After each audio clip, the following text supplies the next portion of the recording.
धर्म परिवर्तन, लव जिहाद और 3 तलाक जैसे मुद्दों के बाद अब एक नए मुद्दे पर बहस शुरू हो सकती है। अगर किसी महिला ने हिंदू धर्म छोड़कर मुस्लिम धर्म अपना लिया और दूसरी शादी की, लेकिन पहले से ही बच्चे हिंदू हैं, तो महिला की संपत्ति पर किसका हक होगा? महिला के तमाम नौकरी वाले लाभों पर आखिर किसका हक होगा? इस सवाल पर लोगों के जवाब अलग अलग हो सकते हैं, लेकिन कोर्ट के हिसाब से महिला मुस्लिम हो गई तो हिंदू बच्चों को कोई अधिकार नहीं मिलेगा।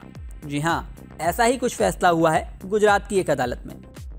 मीडिया रिपोर्ट के मुताबिक गुजरात की एक कोर्ट में 3 बहनों ने मिलकर अपनी मां के खिलाफ मुकदमा दायर किया था, जिसमें उन्होंने मां की मौत के बाद रिटायरमेंट का लाभ उन्हें दिए जाने की मांग की थी। लेकिन उनकी मां ने इस्लाम धर्म अपना लिया था और बेटियां हिंदू धर्म से संबंध रखती थीं। तो अदालत ने फैसले में कहा कि मुस्लिम विरासत कानूनों के मुताबिक हिंदू बच्चे मां की संपत्ति के वारिस नहीं हो सकते। चलिए अब आपको पूरी घटना बताते हैं। गुजरात में रहने वाली रंजन त्रिपाठी की 3 बेटियां थीं। जब उनकी तीसरी बेटी गर्भ में थी तो उनके पति का निधन हो गया। रंजन के पति भारत संचार निगम लिमिटेड में काम करते थे और उनकी मौत के बाद रंजन को अपनी पति की जगह BSNL में क्लर्क की नौकरी मिल गई। तीसरी बेटी के जन्म के बाद रंजन ने अपनी तीनों बेटियों को उनके पैतृक परिवार के पास छोड़ दिया और खुद एक मुस्लिम शख्स के साथ रहने लगी।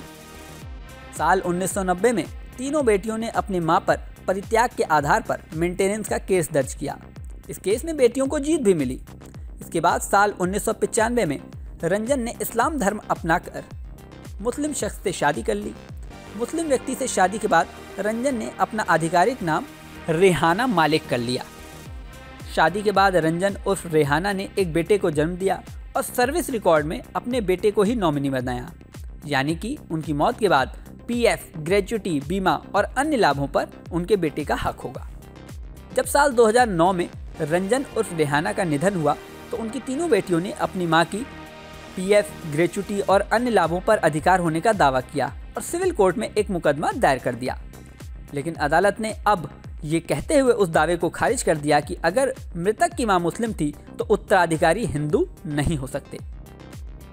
मीडिया रिपोर्ट के मुताबिक इस संबंध में सिविल कोर्ट ने नैना फिरोज खान पठान उर्फ नसीम फिरोज खान पठान मामले पर हाई कोर्ट के फैसले का भी हवाला दिया। इस मामले में गुजरात हाई कोर्ट ने फैसला सुनाया था कि सभी मुसलमान मोहम्मदन कानून का पालन करते हैं, भले ही वे इस्लाम में परिवर्तित होकर गए हों। हाई कोर्ट ने यह भी कहा था कि हिंदू विरासत कानूनों के मुताबिक भी बेटियां अपनी मुस्लिम मां की संपत्ति में कोई हक नहीं रखती। अब ये केस नई बहस छेड़ सकता है। देखने वाली बात होगी कि हिंदूवादी विचारधारा के ग्रुप इस फैसले पर किस तरह प्रतिक्रिया देते हैं। इस वीडियो में फिलहाल इतना ही। बने रहिए न्यूज़ नेशन के साथ।